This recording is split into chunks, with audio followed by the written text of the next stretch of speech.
மகாநதி சீரியலில் ரொம்ப நாள் கழிச்சு இப்போ தான் ஒரு நல்ல ப்ரொமோ வந்திருக்கு அப்படின்னே சொல்லலாம். ஏன்னா இவ்வளோ நாளாக போலீஸ் ஸ்டேஷன் அதே மாதிரி விஜய் அரெஸ்ட் பண்ணுறது, வெண்ணிலா பிரச்சனை பண்ணுறது அப்படின்னு தான் போயிட்டு இருந்துச்சு. இப்போ தான் ரொம்ப கூலான ஒரு ப்ரொமோ வந்திருக்கு. இப்போ வந்து நம்ம காவேரி ஹாஸ்பிட்டலுக்கு செக்கப்புக்கு கிளம்பிட்டுருக்காங்க. கரெக்டாக ஹாஸ்பிட்டலுக்கு தனியாக தான் வராங்க. வந்ததுக்கப்புறமா எங்கே இருக்கேன் அப்படின்னா, நான் வந்து ஹாஸ்பிட்டலுக்கு செக்கப்புக்கு வந்திருக்கேன் அப்படின்னா, நீ ஹாஸ்பிட்டல் லொக்கேஷன் அனுப்பு, நான் வரேன் அப்படின்னு விஜய் வந்து சொல்கிறாரு. ஸோ காவேரி வந்து இப்போ நீங்கள் வெளியில் வந்தால் ரிஸ்க், அங்கங்கே போலீஸ் உங்களை தேடிட்டுருக்காங்க, இப்போ வந்தீங்கன்னா மாட்டிப்பீங்க, அதனால தான் நானே தனியாக வந்திருக்கேன், நீங்கள் வர வேண்டாம் அப்படின்னு சொல்லிட்டு காவேரி வந்து ஃபோனை வச்சிடுறாங்க. இப்போ அடுத்து காவேரி பார்க்கணும் அப்படின்ட்டு நர்ஸ் வந்து வராங்க. என்ன தனியாக தான் வந்திருக்கீங்களா, உங்கள் ஹஸ்பண்ட் வந்து கூட வரலையா அப்படின்னு கேட்கும்போது காவேரி பதில் சொல்கிறதுக்குள்ளே நான் இங்கே இருக்கேன் அப்படின்னு சொல்லிட்டு விஜய் வந்து மாஸ்க்கை கலட்டிட்டு சொல்கிறாரு. காவேரி திரும்பி பார்க்குறாங்க, என்ன அப்படின்ட்டு பார்த்தா விஜய் நிற்கிறாரு. இது காவேரிக்கு ரொம்ப பெரிய அதிர்ச்சியாக இருக்குது, ஆச்சரியமாகவும் இருக்குது அப்படின்னு தான் சொல்லணும். வரவேணான்னு சொன்னோம், இந்த மாதிரி முகத்தெல்லாம் மூடி கவர் பண்ணிட்டு வந்திருக்காரு அப்படின்னு சொல்லிட்டு சிரிக்கிறாங்க. இப்போது அடுத்ததாக ஸ்கேன் பண்ணுறதுக்கு காவேரி கூட்டிகிட்டு போகிறாங்க. விஜயும் உள்ள ஸ்கேன் ரூமுக்கு போகிறாரு.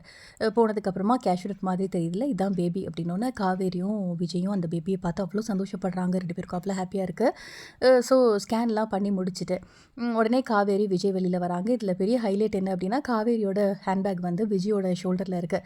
அதை கூட தூக்கக்கூடாது அப்படின்ட்டு ரொம்ப அழகாக விஜய் வந்து அந்த ஹேண்ட்பேக்கை போட்டிருக்காரு. அதை பார்க்கும்போது க்யூட்டாக இருக்குது.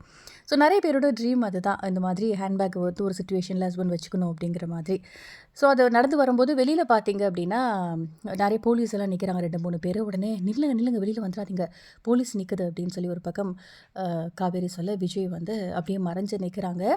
ஸோ அப்கமிங்கில் வந்து இப்போ விஜய் வந்து எவ்வளோ நாள் தலைமறைவாக இருப்பார் அப்படிங்கிறது தெரியல. ஏன்னா வெண்ணிலா ஒரு பக்கம் கோமாவில் இருக்காங்க இல்லையா, அவங்க வந்து கண் முழிச்சு இந்த மாதிரி விஜய் மேலே தப்பு இல்லை, பசுபதி தான் வந்து நம்மளை என்னை தள்ளி விட்டாரு அப்படின்னு சொல்கிற வரைக்கும் விஜய்க்கு பிரச்சனை தான். அப்படி இல்லைனா எப்படியாவது காவேரி போய் வெண்ணிலாவோட மாமா கிட்ட போய் உண்மையை வாங்கணும். ஏன்னா வந்து பசுபதி மிரட்டி வச்சிருக்காரு வெண்ணிலாவோட மாமாவை, நீ சொன்ன அப்படின்னா உன் குடும்பத்தில் ஒருத்தரை கூட நான் உயிரோட விட மாட்டேன், கரு எடுத்துருவேங்கிற மாதிரி ஆல்ரெடி வந்து பிளாக்மெயில் பண்ணி வச்சிருப்பார். அதுக்கு பயந்து வெண்ணிலா மாமா வந்து சொல்ல மாட்டார். பட் ஏதாவது ஒரு சுச்சுவேஷனில் சொன்னாதான் உண்டு, இல்லை அப்படின்னா ஏதாவது காவேரி பண்ணணும்.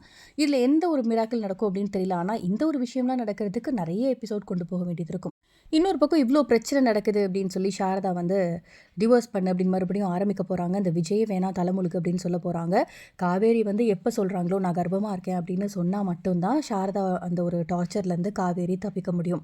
ஸோ இந்த ஒரு ப்ரமோ பார்த்திங்க அப்படின்னா விகா ஃபேன்ஸ்க்குலாம் ரொம்பவே சந்தோஷம் அப்படின்னு தான் சொல்லணும். ஸோ அடுத்து என்ன திருப்பங்கள் நடக்க போகுது, யாருக்கெல்லாம் வர இந்த சீல் கொஞ்சம் போர் அடிக்கிற மாதிரி இருக்குது அப்படிங்கிறத கமெண்ட் செக்ஷனில் சொல்லுங்கள். இந்த வீடியோ பிடிச்சிருந்தா லைக் பண்ணுங்கள். இந்த மாதிரி அப்டேட்க்கு நம்ம சேனலை மறக்காமல் சப்ஸ்கிரைப் பண்ணுங்கள். Be positive and thank you.